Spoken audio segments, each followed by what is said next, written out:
मित्रों, किस श्राप के कारण महिलाएं गर्भवती होती हैं और केवल महिलाओं को ही क्यों गर्भवती होना पड़ता है? और ऐसे कौन से कार्य हैं जो एक पतिव्रता स्त्री को अपने जीवन में नहीं करने चाहिए? मित्रों, एक बार की बात है, जब भगवान श्री कृष्ण गौलोक में विश्राम कर रहे थे, तभी वहां देवी राधा कृष्ण जी से मिलने जाती हैं और श्री कृष्ण जी से कहती हैं, प्रभु, आज जब मैं आपसे मिलने आ रही थी तो मैंने दो स्त्रियों को देखा, जिसमें से एक स्त्री गर्भवती थी और अपने पति के साथ सुखी जीवन व्यतीत कर रही थी। वहीं दूसरी स्त्री निसंतान होकर अपने पति के साथ दुखी जीवन जी रही थी। और इसे देखकर मेरे मन में दो प्रश्न उठ रहे हैं और मैं चाहती हूं कि आप मेरे दोनों प्रश्नों का उत्तर दें।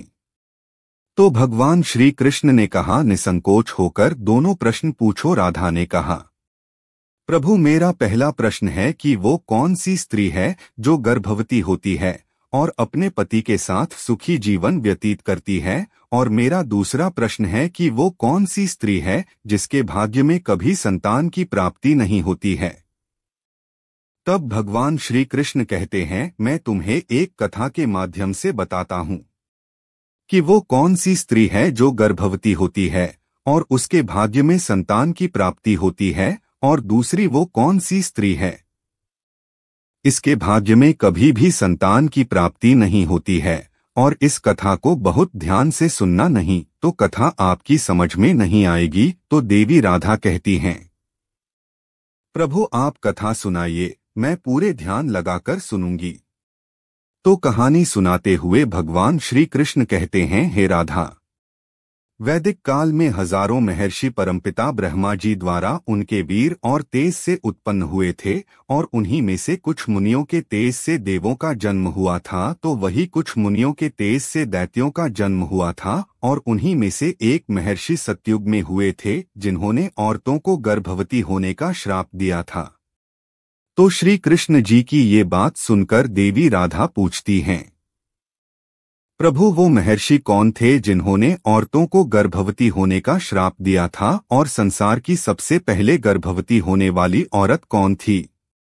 अब श्री कृष्ण कहते हैं, इस बात का वर्णन रामायण के उत्तर कांड में महर्षि वाल्मीकि जी ने किया है, और यह सतयुग काल की बात है, जब ब्रह्मा जी के पुत्र पुलस्त्य सुमेरु पर्वत के ऊपर बैठकर घोर तपस्या कर रहे थे, और तभी वहां से कुछ कन्या जा रही थी, और वे पुलस्त्य को कठोर तपस्या करते देखकर विचलित होने लगी और उनके पास जाकर उनकी तपस्या में बाधा डालने लगी। तभी तपस्या कर रहे पुलस्त्य जी ने क्रोध में आकर उन सभी कन्याओं को श्राप दे दिया कि अब जो भी कन्या उनके सामने आएगी वो कन्या गर्भवती हो जाएगी। और वहां मौजूद सभी कन्याएं पुलस्त्य जी की ये बात सुनकर डरकर वहां से चली गई। लेकिन एक कन्या को उनके इस श्राप के बारे में नहीं पता था, और एक दिन वो अपनी सहेलियों को ढूंढते हुए पुलस्त्य जी के सामने आ गई, और पुलस्त्य जी उस समय वेदों का पाठ कर रहे थे, और जैसे ही पुलस्त्य जी ने उस कन्या को देखा, वैसे ही उस कन्या पर श्राप का असर होने लगा। उस कन्या का शरीर पीला पड़ गया और वो गर्भवती हो गई।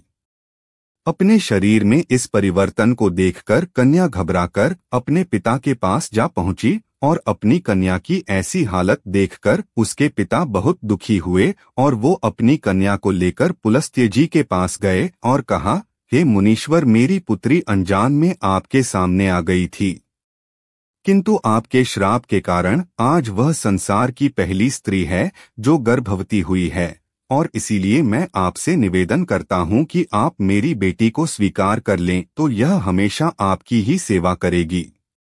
कथा को आगे बताते हुए श्री कृष्ण जी कहते हैं, हे देवी राधा, इस प्रकार उसके पिता ने जब अपने बेटी को स्वीकार करने का प्रस्ताव रखा, तो पुलस्त जी ने उसकी बेटी को स्वीकार कर लिया, और वो कन्या उनके साथ रहने लगी। और उसकी सेवा से अत्यंत प्रसन्न होकर पुलस्त्य जी ने एक दिन उस कन्या से कहा, देवी, मैं तुम्हारी सेवा से बहुत प्रसन्न हूँ, इसलिए मैं तुम्हें अपने समान पुत्र प्राप्ति का वरदान देता हूँ। जिस समय तुम मेरे सामने आई थी, उस समय मैं वेदों का पाठ कर रहा था। इसलिए तुम्हारा पुत्र वेदों का ज्ञान देने वाला विश्व के नाम से जाना जाएगा। और कथा को आगे बताते हुए श्री कृष्ण कहते हैं, हे देवी राधा, कुछ समय बाद उस कन्या ने एक पुत्र को जन्म दिया, और जैसा कि पुलस्त्य जी ने कहा था कि तुम्हारा पुत्र विश्वा के नाम से जाना जाएगा, बिल्कुल वैसा ही हुआ और उसका नाम विश्वामित्र रखा गया। और विश्वामित्र के तपस्वी रूप को देखकर भारद्वाज बहुत प्रसन्न हुए और उन्होंने अपनी बड़ी कन्या का विवाह उनसे कर दिया। मित्रों, भगवान श्री कृष्ण कथा को आगे बताते हुए कहते हैं, इस तरह कुछ दिन बाद उनका भी पुत्र हुआ। उसका नाम श्रवण रखा गया। प्रकार भगवान श्री कृष्ण कहते हैं, हे देवी राधा, मेरी कथा समाप्त हुई। अब मैं तुम्हारे प्रश्नों का उत्तर देता हूं। तुम्हारा पहला प्रश्न था कि केवल स्त्रियां ही गर्भवती क्यों होती हैं, और वो कौन सी स्त्री है जिसके भाग्य में संतान प्राप्ति का सुख होता है। तो सुनो, नारी के समान पुरुष भी अपने दिव्य तेज से गर्भवती हो सकते थे, किंतु हे देवी राधा, एक स्त्री को संसार की दिव्य शक्ति स्वयं परमपिता ब्रह्मा जी ने दी है, और स्त्री के रचना करने में उनको बहुत अधिक समय लगा था। इसलिए नारी को यह स्वरूप वरदान है कि वो संतान उत्पन्न कर सकती है। इसलिए केवल स्त्रियों ही गर्भवती होती है, और उसी स्त्री के भाग्य में संतान की प्राप्ति होती है जो एक पतिव्रता जीवन जीती है और अपने पति के अलावा पराये मर्दों को नहीं देखती है। और तुम्हारा दूसरा प्रश्न ये था कि वो कौन सी स्त्री है जिसके भाग्य में संतान की प्राप्ति नहीं होती है। तो वो जो स्त्रियां शादीशुदा होकर भी पराये मर्दों के साथ गलत संबंध बनाती है, उनको संतान प्राप्ति नहीं होती है, और यदि संतान प्राप्ति हो भी जाती है तो वो हमेशा दुखी जीवन व्यतीत करती है, और उनको अपने जीवन में कभी सुख शांति की प्राप्ति नहीं होती है, और संतान के होते हुए भी वो दुखी रहती है।